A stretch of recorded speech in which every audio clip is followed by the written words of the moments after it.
আমি যেতিয়া সৰু আছিলোঁ তেতিয়া মানে আমাৰ চিন্তাবোৰ কেনেকৈ যাম ডাঙৰ হ'ব লাগে আমি সেই চিন্তাতে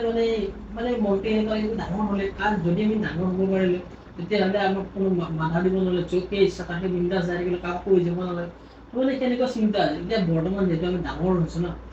এতিয়া আমাৰ চিন্তা যে আমি শৈশৱৰ দিনবোৰ কি ভাল আছিল লগৰীয়া আছিলোঁ মোক আছিল টেনশ্যন নাছিল মানে বৰ্তমান কি হয় আগৰ দিনবোৰ কৰি আছোঁ সৰুকালৰ দিনবোৰ কৰি আছোঁ কিন্তু আৰু কিছুদিন যোৱাৰ পিছত কি হ'ব আমি যেতিয়া বয়স হ'ব আমাৰ বুঢ়া হ'ম তেতিয়া মানে কি আমাৰ এই যৌৱন কাল বৰ্তমান যিটো কাল আমাৰ চলি আছে এই কালটোক আমি কৰি দিব এইটোৱে হৈছে জীৱন মানুহৰ জীৱন গতিকে যি আছে যি নাই যি গুচি গ'ল যি আহিব লগা আছে সেই আহিব লগা আছে সেইবোৰত আমি মাথা মাৰি লাভ নাই যিকেইটা দিন আছোঁ বৰ্তমান থকা দিনকেইটা যৌৱনটো আমি উপভোগ কৰিব লাগে ভালকৈ এনজয় কৰি কিনে পাৰ কৰিব লাগে কাৰণ এই যৌৱন গুচি গ'লে ঘূৰাই নাহে